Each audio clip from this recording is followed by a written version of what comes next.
नमस्कार बच्चों, आज हम यूनिट 3 के गतिमान आवेश और चुंबकत्व के में से बायो-सैवर्ट के नियम को हम समझते हैं। क्लियर? इस नियम को दो वैज्ञानिकों ने मिलकर दिया था। 1822 में दो फ्रांसीसी भौतिक शास्त्री थे, जीन बायो-बैटिस्ट और फेलिक्स सैवर्ट ने धारावाही चालक के पास में किसी भी एक बिंदु पर चुंबकीय क्षेत्र की तीव्रता ज्ञात करने के लिए इस नियम को प्रतिपादित किया था। तो उन दोनों के नाम के आधार पर इसको बायो-सैवर्ट का नियम कहा जाता है। क्लियर? अब इसको हम देखते हैं। मैंने यहाँ पर यह एक चालक तार लिया है। क्लियर? यह XY के रूप में है और इसमें हमको धारा प्रवाहित करनी है। तो धारा प्रवाहित करने वाला जो सेटअप है यहाँ पर शो नहीं है ना? तो यहाँ पर धारा X से लेकर Y की तरफ प्रवाहित हो रही है। क्लियर? यहाँ हम इस चालक तार पे के कारण एक बिंदु P लेते हैं। यहाँ पर इस पूरे का पार्ट नहीं लेते हैं, हम एक छोटा सा पार्ट लेंगे इसका, है ना? इस चालक तार का एक छोटा सा पार्ट है, उसको लिया गया है AB, यानी यह जो है चालक तार छोटे छोटे अल्पांशों से मिलकर बना हुआ है। ऐसा मानिए छोटे छोटे पार्ट इसका माना गया है। तो हम इस पूरे का निकालने के बजाय पहले हम एक छोटे से का निकालते हैं, फिर उसके बाद हम इस पूरे को समझ सकते हैं उसमें, है ना? तो इन्होंने जो बताया वो इस चालक तार में के अल्पांश के कारण किसी बिंदु पर चुंबकीय क्षेत्र की तीव्रता निकालने के लिए यह नियम बना है। तो हम यहाँ पर इस AB अल्पांश के कारण बिंदु P यहाँ पर मौजूद है, यहाँ हमको चुंबकीय क्षेत्र की तीव्रता का मान निकालना है। आप देखिए ये अल्पांश AB है, इसकी लंबाई dl है। चूँकि यह जो है छोटा सा अल्पांश है, छोटा सा भाग है, इसलिए इसकी लंबाई भी बहुत ही छोटी होगी, यानी dl के रूप में होगा। ओके, और यहाँ पर इस चालक के या इस अल्पांश के से इस बिंदु P के बीच की दूरी जो है वह r है। क्लियर? और यहाँ पर थीटा क्या है? थीटा यहाँ अल्पांश और बिंदु P को, अल्पांश से बिंदु P को मिलाने वाली रेखा के बीच का कोण है। क्लियर? तो हम इसको, यानी कि ये जो अल्पांश है इसको हम अगर ऐसा dl ले लें इस प्रकार से,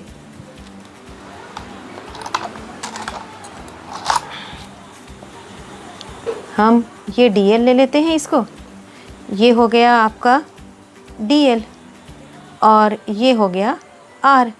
तो ये वाला जो कोण होगा वो होता है थीटा। ओके, ये हो गया आपका P यहाँ पर, और ये जो है dl भी वेक्टर राशि है, r भी यहाँ पर वेक्टर राशि है। क्लियर? अब आगे हम यहाँ पर देखते हैं, इन्होंने जो चीज़ें बताई उस चीज़ को हम स्टेप बाय स्टेप यहाँ पर आगे देखते जाते हैं कि ये जो चुंबकीय क्षेत्र की तीव्रता का मान है वह dB किन किन बातों पर निर्भर करता है, और उन्हीं बातों पर जो निर्भर करता है उसी पर ही आधारित यह नियम है। फर्स्ट यह जो है चालक में प्रवाहित धारा, पहला चीज़ क्या है, इस चालक में धारा प्रवाहित हो रही है, तो यह चुंबकीय क्षेत्र की तीव्रता dB चालक में प्रवाहित धारा के I, प्रवाहित धारा क्या है यहाँ पर I है, उसके अनुक्रमानुपाती यानी समानुपाती होता है। या पहला यह जो है चुंबकीय क्षेत्र की तीव्रता का मान चालक में प्रवाहित धारा I के समानुपाती होती है, इसको हम फर्स्ट दे देते हैं। सेकंड, चुंबकीय क्षेत्र की तीव्रता का मान अल्पांश की लंबाई dl के भी समानुपाती होगा। ओके, और यह चुंबकीय क्षेत्र की तीव्रता का मान अल्पांश AB और अल्पांश की लंबाई dl से इस बिंदु P के बीच बनने वाले कोण की ज्या के भी समानुपाती होता है। मतलब dB direct proportional sine theta, इसको हम इक्वेशन 3 दे देंगे। और थीटा के बारे में मैंने बताया था आपको, यहाँ पर इस तरह से हम इसको शॉर्ट फॉर्म में देख सकते हैं इधर। क्लियर? इस प्रकार से कि r ये है और ये dl है, तो दोनों के बीच का कोण ये थीटा है। क्लियर? अब अगला क्या है, यहाँ पर ये dB की वैल्यू यह अल्पांश से बिंदु P की अल्पांश की लंबाई dl से बिंदु P के बीच की दूरी के वर्ग के व्युत्क्रमानुपाती होता है। हम लोग मैक्सिमम केस में देखते हैं फिजिक्स में कि भौतिक जो राशियाँ होती हैं वह दूरी के जनरली व्युत्क्रमानुपाती होती है। ओके, अब हम इन चारों को मिला लेते हैं। चारों को जब हम फर्स्ट, सेकंड, थर्ड, फोर्थ को अगर हम मिलाकर लिखते हैं तब हम देखते हैं क्या मिलता है हमको। सभी के लेफ्ट हैंड साइड सेम है तो हमको क्या मिल जाएगा, dB direct proportional I dl sine theta upon r square. हम ऐसा लिख सकते हैं इसको। क्लियर। अब हम क्या करते हैं, इस साइन को हटाते हैं तो हमको मिल जाएगा। अब इस साइन को हटाने के लिए हम लोग एक नियतांक लेते हैं और वह नियतांक अनुपातिक नियतांक होता है।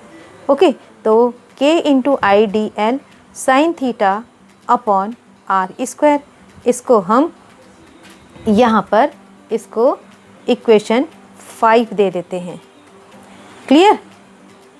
ओके, अब यहाँ हम इस प्रकार से इन चारों को मिलाएं, या फिर आप इन सभी को एक इक्वेशन दे दीजिए और यहाँ से आप इनको ए इक्वेशन दे दीजिए और इस प्रकार इसको हम इक्वेशन 1 दे सकते हैं। आप जैसे भी है, मैं अभी क्योंकि स्टडी मटेरियल आपको शो करूँगी तो उनमें आप देखिएगा, उसी के अकॉर्डिंग मैंने यहाँ पर बता दिया।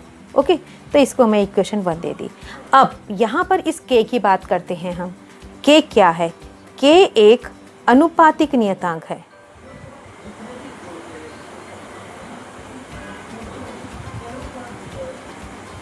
ठीक है, जिसका मान मापन की पद्धति पर निर्भर करता है, यानी कि किस पद्धति में यह मापी गई है उस पर डिपेंड करता है। और जो धारा अवयव है, धारा अवयव क्या है मैं अभी बताऊंगी। धारा अवयव और बिंदु P के बीच जो है, बिंदु P हम देखें ना, वहाँ पर का जो माध्यम है उस पर निर्भर करता है, के बीच के माध्यम पर निर्भर करता है।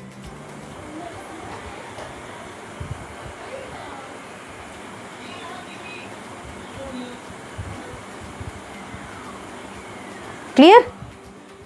धारा अवयव की बात मैंने बताया। देखिए, धारा इसमें प्रवाहित हो रही है और ये अल्पांश है, अल्पांश से भी धारा I प्रवाहित होगी और यहाँ पर ये जो अल्पांश है इसकी लंबाई क्या है, dl है, तो I dl जो होगा वह क्या होगा, धारा अवयव होगा।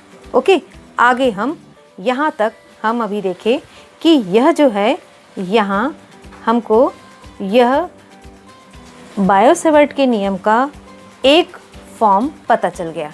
ओके, अब हम दूसरे फॉर्म की तरफ हम जाते हैं। ऐसा ही अलग अलग पद्धति में इनको किस तरह से लिख सकेंगे। जैसे यहाँ पर k यह किस बात पर निर्भर करता है, इन सब की वैल्यू तो वैसे ही रहेगी, यह जिस मापन की पद्धति पर डिपेंड करती है, ऐसा हमने यहाँ पर देखा है। तो यह k का मान जो है अलग अलग SI पद्धति और CGS पद्धति में किस रूप में होगा, इनकी वैल्यूज़, इनको हम देखते हैं अभी। क्लियर।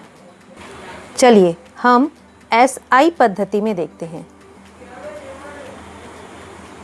SI पद्धति में वहाँ पर जो माध्यम होगा, मैंने कहा माध्यम भी लिखा ना यहाँ पर, तो वो जो P के आसपास का जो माध्यम होगा वह वायु या निर्वात के लिए हम यहाँ पर निकालेंगे। तो वायु या निर्वात के लिए यहाँ इस k की वैल्यू को μ0/4π कहा जाता है। क्लियर। और k की वैल्यू μ0/4π टेस्ला मीटर प्रति एम्पियर ऐसा लिख सकते हैं। हालांकि ये अनुपातिक नियतांक है, लेकिन हम जो μ0 की वैल्यू हो, μ0 का नियतांक होगा वो k का नियतांक होगा, और 4π तो यह एक नियत राशि है। क्लियर। और ये μ0 का हम अभी आगे इसका यूनिट वगैरह कैसे आता है वो हम देखेंगे। क्लियर। ये कैसे आया उस चीज़ को देखेंगे, फिलहाल आप यहाँ पर ये याद रखिए। अब यहाँ पर μ0 है क्या, μ0 आ रहा है, μ0 है निर्वात या वायु या निर्वात की निरपेक्ष चुंबकशीलता। क्लियर। अब इस इक्वेशन 1 में हम इन वैल्यूज़ को रख देते हैं, तब हम देखते हैं कि हमको क्या मिलता है। हमको ये मिल रहा है कि dB equals to μ0 upon 4 pi into I D L sine theta upon R square. इसको पढ़ना भी वैसे ही है कि dB equals to μ0 upon 4 pi into I D L sine theta upon R square. ऐसा नहीं पढ़ना है कि dB equals to μ0 I D L sine theta upon 4 pi into R square, ऐसा नहीं पढ़ना है। ओके, के की वैल्यू पहले पढ़नी है, फिर उसके बाद इनको। तो इस तरह से हम dB की वैल्यू दूसरे फॉर्म में हमको मिल गया। अब ये जो चुंबकीय क्षेत्र की तीव्रता का ऐसा ही मात्रक है, इसके बारे में मैं आगे और बात करूँगी। यह टेस्ला होता है, ये आपको याद रखना है। क्लियर? यह 1 मार्क्स के क्वेश्चन में पूछा जाता है, आप याद रखिएगा इसको। तो ऐसा ही मात्रक इसका टेस्ला, और भी मात्रक होते हमने देखे हैं, लेकिन यहाँ पर यह जो है ये आप याद रखिए कि विद्युत चुंबकीय मात्रक इसका विद्युत चुंबकीय क्षेत्र की तीव्रता का ऐसा ही मात्रक टेस्ला होता है। इसको हम इक्वेशन 2 दे देते हैं। अब यदि हम इस μ0 की वैल्यू, हम यहाँ पर μ0 की वैल्यू हम रखते हैं, सपोज़ हमको यहाँ पर μ0 की वैल्यू हमको मालूम है 4 pi into 10 to the power -7 tesla meter प्रति एम्पियर होता है। क्लियर? ये कैसे आएगा, मैं ये यूनिट अभी आपको आगे बताऊंगी, फिलहाल अभी हम यहाँ पर देखते हैं। तो dB इक्वल्स टू, हम इस वैल्यू को रखें 4 pi into 10 to the power -7 upon 4 pi into I D L sine theta upon R square. तो आप देखिए 4 पाई कट हो गए, आपको क्या मिलेगा यहाँ पर dB equals to 10 to the power -7 upon, sorry यहाँ नहीं आएगा, नीचे में 10 to the -7 I D L sine theta upon R square. ये हमको दूसरा फॉर्म मिल गया, इसको हम थर्ड बोल सकते हैं, और यह भी टेस्ला के फॉर्म में ही होगी। ऐसा ही पद्धति में हम निकाल रहे हैं ना, इस वजह से। ओके, अब इस तरह से आप देख लीजिए हमको 3 फॉर्म मिल गए। अभी मैं पूरे मटेरियल को आपको फिर से रिपीट कराऊंगी, आप देखिएगा। तो इस तरह से हमको ये मिला, ये सारी चीज़ें। अब यहाँ पर आगे मैं μ0 के बारे में बात कर रही थी, μ0 के बारे में आपको यहाँ पर बता देती हूँ। चलिए, यहाँ μ0 है क्या? μ0 हमने अभी देखा निर्वात की निरपेक्ष, वायु निर्वात की निरपेक्ष चुंबकशीलता है। इसका ये यूनिट कैसे आया ये हम देखते हैं। ये आपको मालूम होना चाहिए, ये वैल्यू भी मालूम होना चाहिए 1 मार्क्स के क्वेश्चन में, और ये यूनिट भी मालूम होना चाहिए। तो ये तो रटना पड़ेगा, लेकिन आपको निकालना आना चाहिए। आपके पास फॉर्मूला है dB equals to μ0 upon 4 pi I D L sine theta upon R square. इसी के थ्रू हम निकालेंगे। आप देखिए यहाँ पर μ0 अपॉन 4 पाई कांस्टेंट है, साइन थीटा भी इसका कोई थीटा है, यानी कि थीटा यानी कोण है, कोण की भी कोई ये मतलब यह विमाहीन राशि होती है, इसलिए हम उसको नहीं लेंगे, यूनिट में वो काम नहीं आता, आप 11th में पढ़े होंगे। तो आगे हमारे पास आ जाता है dB equals to I D L upon R square, ये आता है। अब देखिए हमको निकालना किसका है, यहाँ पर सॉरी मैंने कहा यहाँ पर μ0 की तो वैल्यू निकालनी है ना, तो हम μ0 को नहीं लेंगे कांस्टेंट में, 4 पाई और साइन थीटा, बोलने में मिस्टेक हो गया था, 4 पाई और साइन थीटा यह कांस्टेंट राशि है μ0 की, तो हम निकाल रहे हैं। तो dB equals to μ0 I D L upon R square.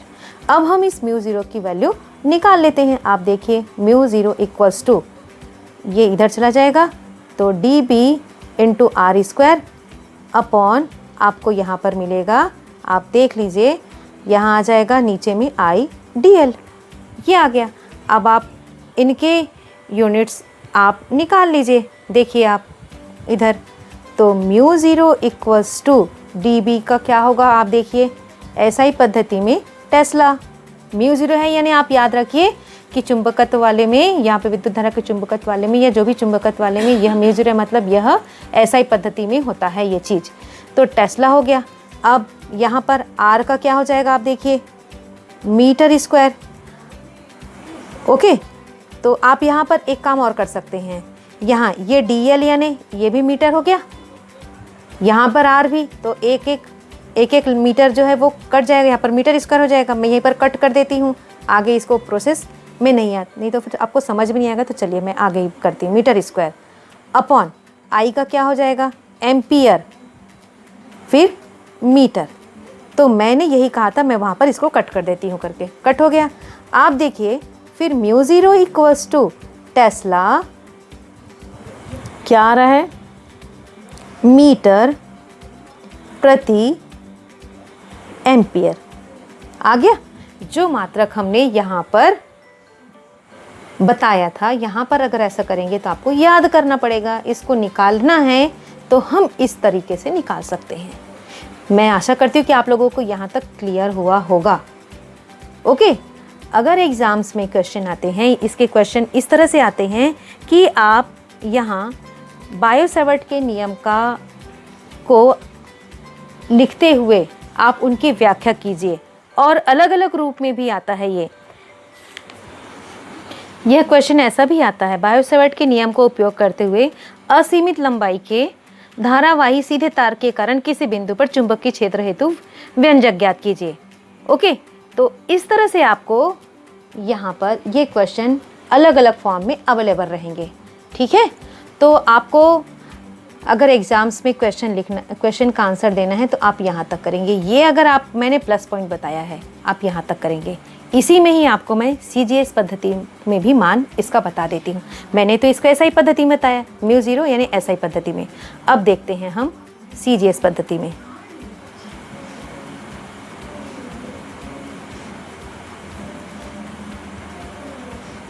Clear? CGS पद्धति में क्या होगा, हम वहाँ पर P वाले जो बिंदु है, P बिंदु, वहाँ पर माध्यम वायु या निर्वात अगर है, उस कंडीशन में K की वैल्यू 1 होती है। K की वैल्यू 1 है, इसका मतलब हम इक्वेशन 1 में यहाँ पर आप देख लीजिए, इस इक्वेशन 1 में K की वैल्यू 1 रखेंगे, फिर जो फॉर्म आएगा वो चुंबकीय क्षेत्र की तीव्रता का मान हो जाएगा। आप देखिए, फिर हम यहाँ पर क्या आ जाएगा, समीकरण 1 से हम K की वैल्यू अगर 1 रखते हैं तो हमको मिलता है dB equals to IDL sine theta upon R square, ये हमको मिलता है। तो इस तरह से हम यहाँ तक पहुँच गए CGS पद्धति में। तो CGS पद्धति में इसको कहा जाता है, यहाँ पर जो होगा मात्रक वो विद्युत चुंबकीय मात्रक होता है, और यही होता है गॉस। क्लियर? गॉस का नाम सुन ही रहे होंगे आप। तो इस प्रकार से CGS पद्धति में विद्युत चुंबकीय क्षेत्र की तीव्रता का मात्रक गॉस, और SI पद्धति में चुंबकीय क्षेत्र की तीव्रता का मात्रक टेस्ला, ये आपको याद रखना है। क्लियर? CGS पद्धति में हम जो चुंबकीय क्षेत्र की मात्रक निकाले, तो इसी पद्धति को यहाँ पर कहा जाता है विद्युत चुंबकीय मात्रक पद्धति भी कहा जाता है। तो बायो-सैवर्ट के नियम का जो आपको आंसर लिखना है, या तो यहाँ तक या तो यहाँ तक लिखना है। तो इस तरह से आपको क्वेश्चन के आंसर देने हैं। और इसके अलावा अगर कुछ और रूप में इनका क्वेश्चन पूछा जाता है तो फिर मैं आगे उसको फिर बताती हूँ। पहले इनका जो स्टडी मटेरियल है आप उसको एक बार देख लीजिए, फिर मैं आगे बढ़ती हूँ। आप स्क्रीनशॉट लेकर इनके आंसर को, आप इस नोट्स को आप ले सकते हैं, आप देख लीजिए। स्कूल वाले बच्चों को तो मिल जाता है, बाहर के बच्चे हैं वो लोग आप स्क्रीनशॉट लेकर ले सकते हैं। ओके, आगे चलिए।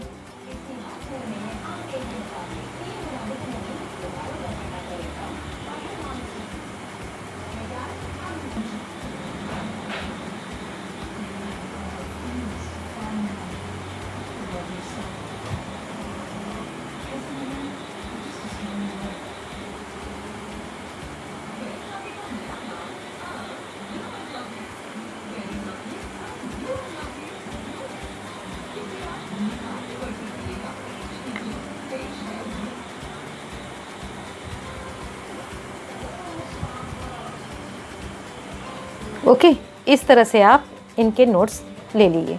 अब आगे चलते हैं। मैं इसका वेक्टर फॉर्म बता देती हूँ। क्वेश्चन इस रूप में भी आते हैं कि बायो-सैवर्ट नियम का सदिश रूप लिखिए।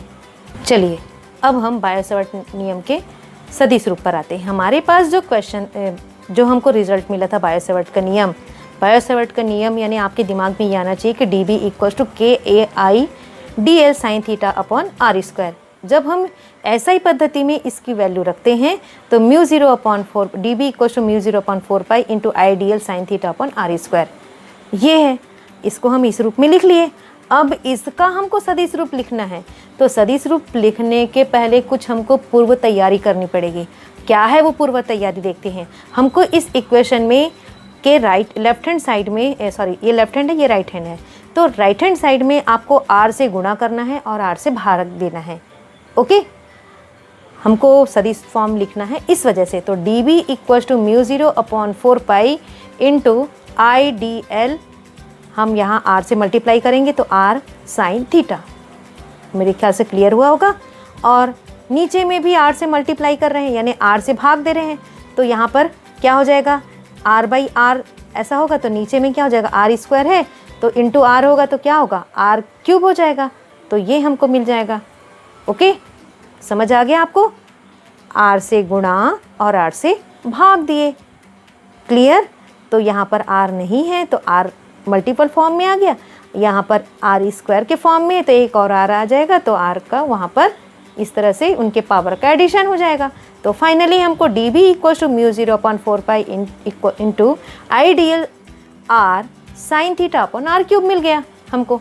अब हम इसका ये जो पूर्व तैयारी किए हैं इसी का हम सदिश रूप यानी वेक्टर फॉर्म लिख सकते हैं। देखिए, तो हम यहाँ पर अब डी बी के ऊपर में वेक्टर लगा देते हैं और mu equals to mu 0 upon 4 pi into यहाँ पर I D L vector D L cross vector R upon R cube. यहाँ पर ये कैसे आया इस चीज़ को मैं भी आपको समझाती हूँ। देखिए, आप देखिए, आप 11th में वेक्टर्स के डॉट प्रोडक्ट और क्रॉस प्रोडक्ट पढ़े होंगे। आप डॉट प्रोडक्ट में आप ये जानते होंगे वेक्टर्स के डॉट प्रोडक्ट में कि अगर दो वेक्टर हैं और a डॉट बी यानी इनका डॉट प्रोडक्ट यानी a डॉट बी है, तो हम क्या लिख सकते हैं, ए बी कॉस थीटा लिखते हैं। क्लियर। जब वेक्टर के क्रॉस प्रोडक्ट होता है, डॉट प्रोडक्ट मतलब समझ में आया, दो सदिशों का अदिश गुणनफल, तब ए बी कॉस थीटा मान होता है। ऐसा जब दो सदिशों का सदिश गुणनफल किया जाता है तब हमको एक vector A cross vector B equals to, हम यहाँ पर इसको लिखते हैं ए बी साइन थीटा, ऐसा हमको मिलता है। यहाँ पर देखिए आप, ये जो डी एल और आर है, तो vector D L cross vector R equals to क्या हो जाएगा, D L R sine theta. ये चीज़ आपको यहाँ पर ऊपर में दिख रहा है, D L R sine theta. तो ये वाला इतना पोर्शन ये क्या हो जाएगा, vector D L cross vector R. Okay, मेरे ख्याल से इससे आपको यहाँ पर क्लियर हो गया होगा। तो इस प्रकार vector D B equals to mu 0 upon 4 pi into I, ये हम लिख सकते हैं इतने पोर्शन को। तो vector D L cross vector R, इसी को कहा जाता है दो सदिशों का सदिश गुणनफल। इसके इक्वल ये होता है, इसी को कहते हैं क्रॉस प्रोडक्ट, वेक्टर्स का क्रॉस प्रोडक्ट। ओके, मेरे ख्याल से समझ में आ गया होगा आपको। तो इसी को कहा जाता है, ये जो बायो सेवर्ट का ये जो सदिश रूप है, इसको लाप्लास का नियम भी कहा जाता है। क्लियर। मेरे ख्याल से आपको यहाँ तक समझ में आ गया होगा। अब हम आगे इनकी दिशा देखते हैं। वो जो हम जो बिंदु P पर चुंबकीय क्षेत्र के निकाले ना, उसकी दिशा निकालते हैं। और हम लोग तो बहुत सारे नियम भी पढ़े हैं इसके लिए। चलिए, इस चुंबकीय क्षेत्र की दिशा कैसी होगी वो देखते हैं। चुंबकीय क्षेत्र dB की दिशा यहाँ पर देख लीजिए, vector dl cross vector r के अनुदिश होगी, यानी dl और r दोनों के सम्मिलित तल के लंबवत होगी। मैं अभी उसको बताऊंगी, आप देख लीजिए इसको। ये देखिए, ये है और ये dl है और ये r है। इसके यहाँ पर ये चुंबकीय क्षेत्र यहाँ पर बनेगा, तो इसकी दिशा इधर होगी कि उधर होगी वो देखना है। आप देखिए यहाँ पर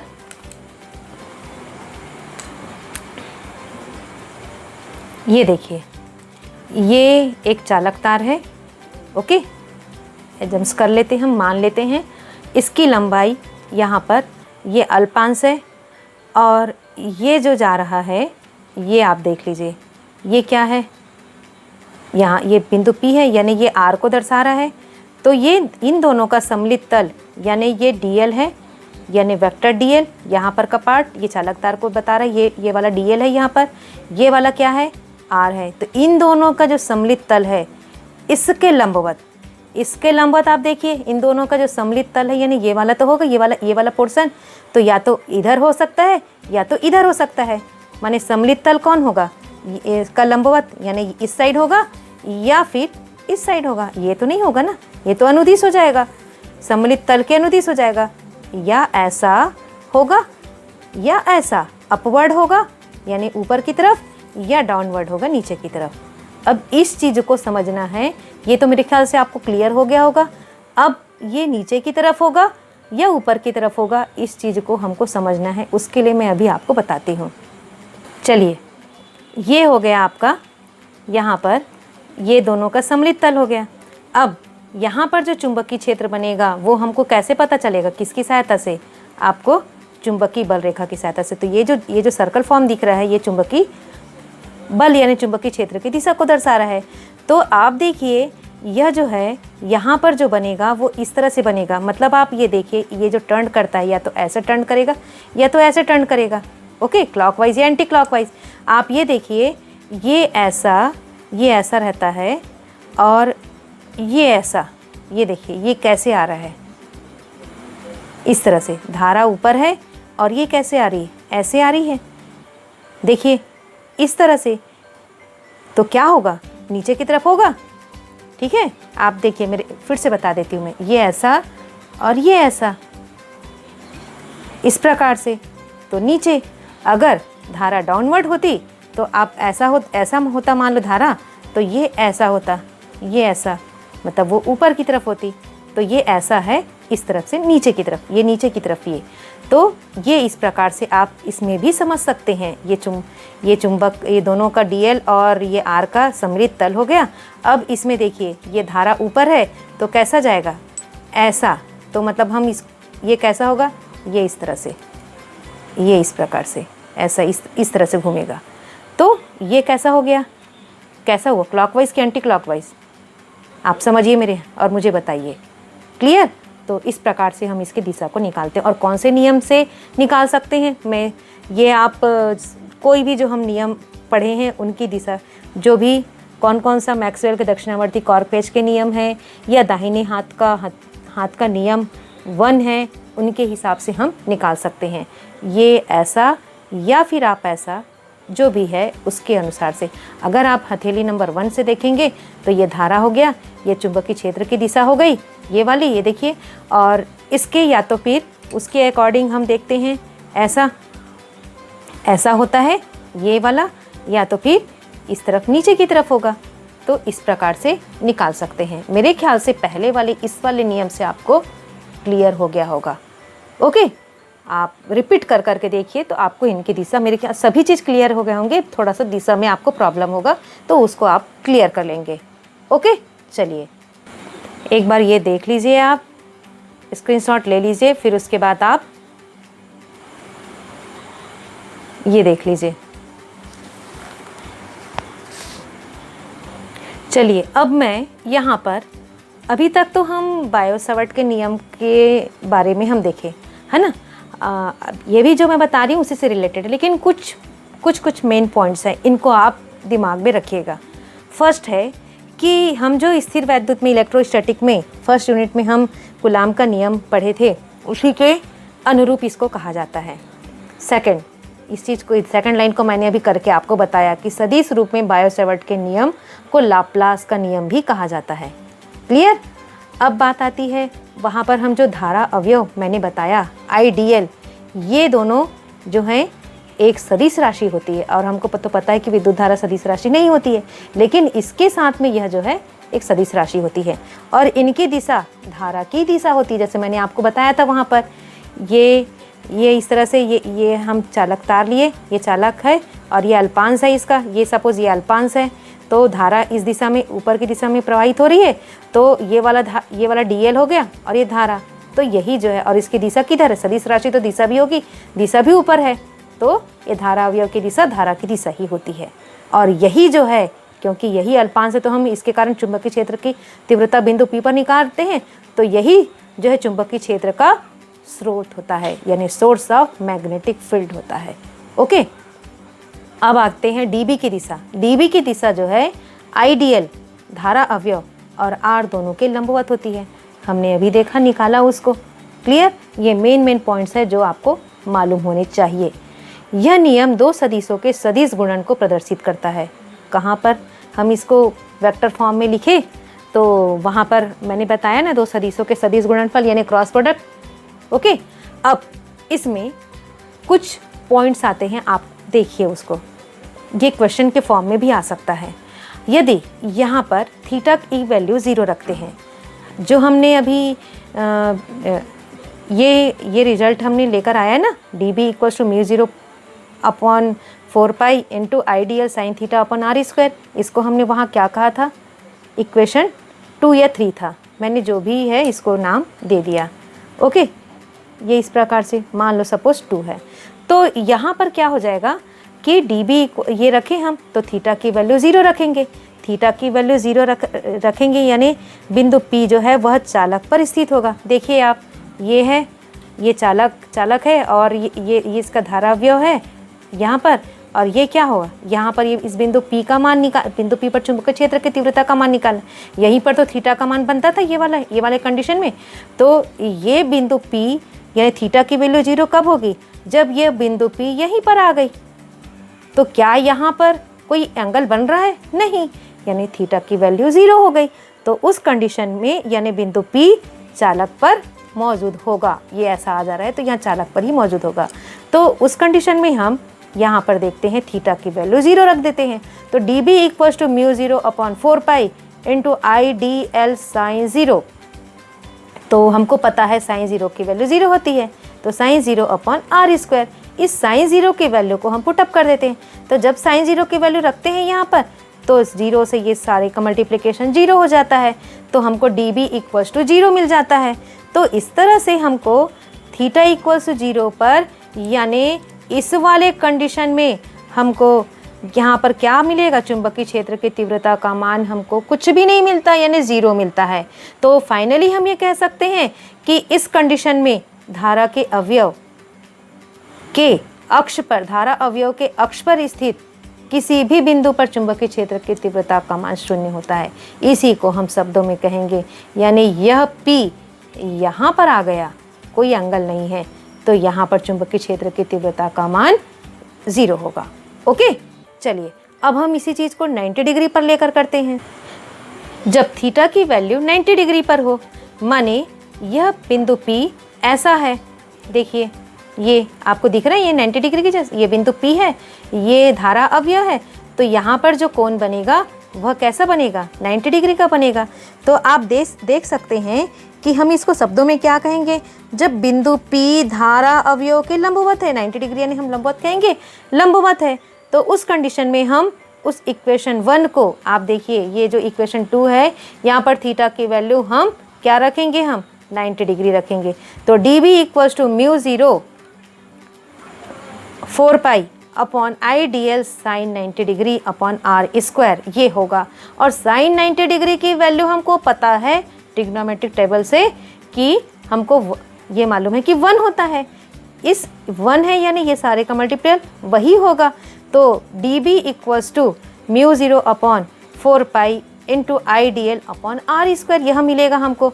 तो ये जो वैल्यू आई है वह चुंबकीय क्षेत्र की तीव्रता का मैक्सिमम वैल्यू होगा, यानी थीटा = 90 डिग्री, यानी ऐसा कंडीशन है।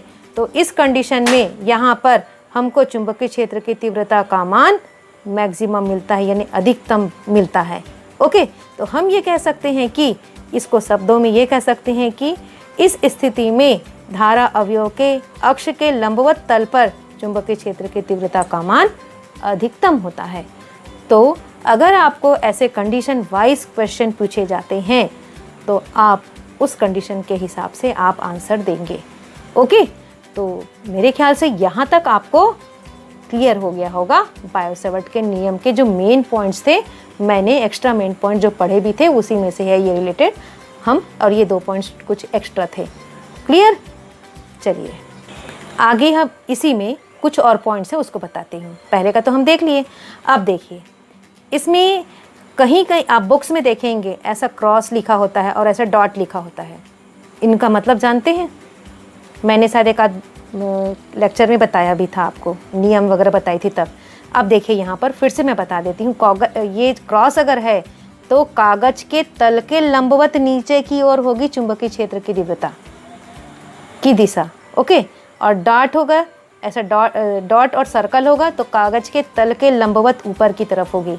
जैसे मान लो ये है, ये धारा अवयव वाले को दर्शा रहा है, ये बिंदु P हो गई। ओके, और ये वाला क्या हो जाएगा, ये वाला पोर्शन ऐसा इस दिशा में होगा, इस बिंदु P पर चुंबकीय क्षेत्र।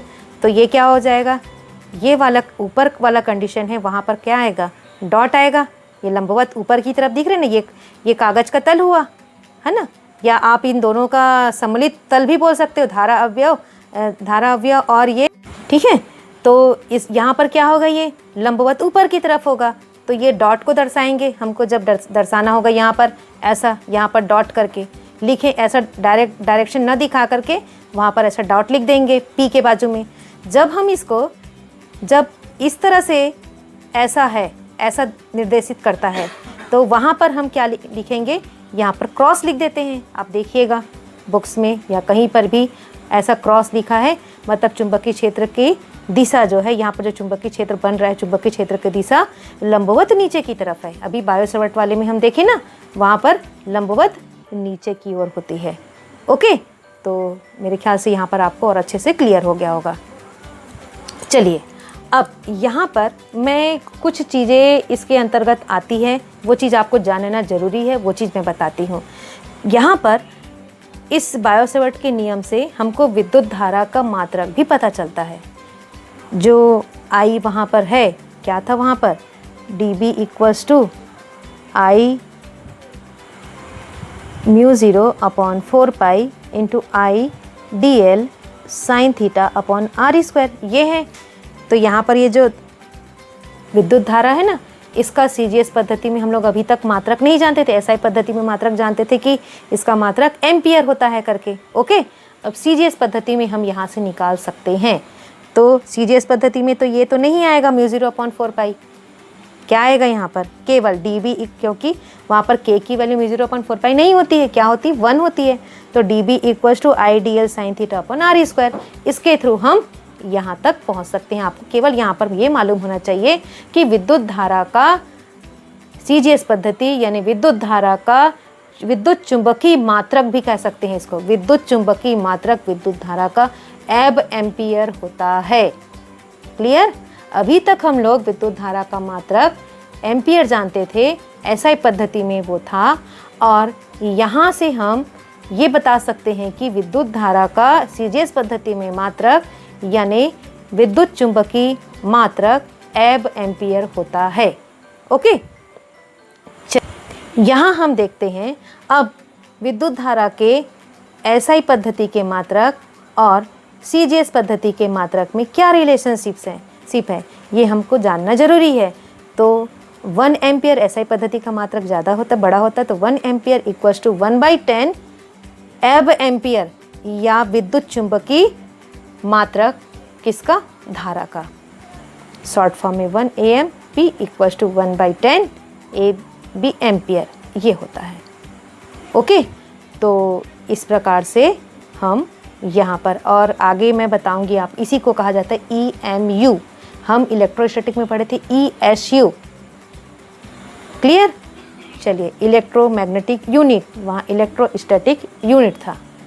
क्लियर? मैं इसको बाद में अच्छे से क्लियर करूँगी। और मैंने आपको बोला था कि विद्युत चुंबकीय क्षेत्र के SI मात्रक टेस्ला के बारे में मैं अलग से बताऊंगी करके। चलिए, कभी कभी सिंगल इसी से भी क्वेश्चन पूछ देते हैं। तो बायो-सैवर्ट के नियम से हमको पता है dB = μ0/4π × I/dl sin θ/r² होता है, ये हम जानते हैं।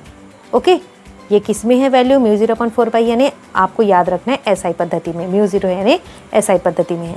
अब हमको पता है μ0 की वैल्यू μ0 = 4π × 10⁻⁻7 टेस्ला मीटर प्रति एम्पियर होता है। ओके, क्या इसकी वैल्यू हम यहाँ पर रख सकते हैं? बिल्कुल। तो 4π × 10⁻⁻7 हम यहाँ पर रख देते हैं अपॉन 4π, यानी dB = 4π × 10⁻⁻7 upon 4π × I/dl sin θ/r²। आप देखिए 4π कैंसिल हो गया, तो फिर dB = 10⁻⁻7 × I/dl sin θ/r²। इसको हम दे देते हैं, जो भी है यहाँ पर इक्वेशन दे दिए हम। ठीक है, अब यहाँ आगे मेन हमारा उद्देश्य है टेस्ला को परिभाषित करना। यदि हम इस इक्वेशन में यहाँ 10⁻⁻7 और sin थीटा, तो यह अगर हम डायमेंशंस अगर देखें तो ये तो कांस्टेंट फॉर्म में होगा, लेकिन हमको डायमेंशंस नहीं देखना है, हमको आई को परिभाषित करना है, यहाँ पर टेस्ला को परिभाषित करना है।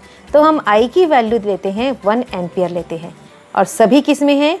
SI पद्धति में, है ना। 1 एम्पियर और DL की वैल्यू 1 मीटर हो जाएगी। ओके, DL क्या है? धारा अवयव की लंबाई। ये है धारा अवयव की लंबाई।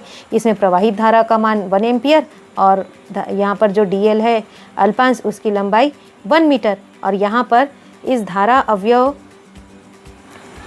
और इस P के बीच में जो एंगल बनता है थीटा, उसकी वैल्यू यदि 90 डिग्री ले, और ये जो यहाँ से इस P के बीच का जो डिस्टेंस है उसको हम 1 मीटर लें, तब इस इक्वेशन को हम इस फॉर्म में लिख सकते हैं।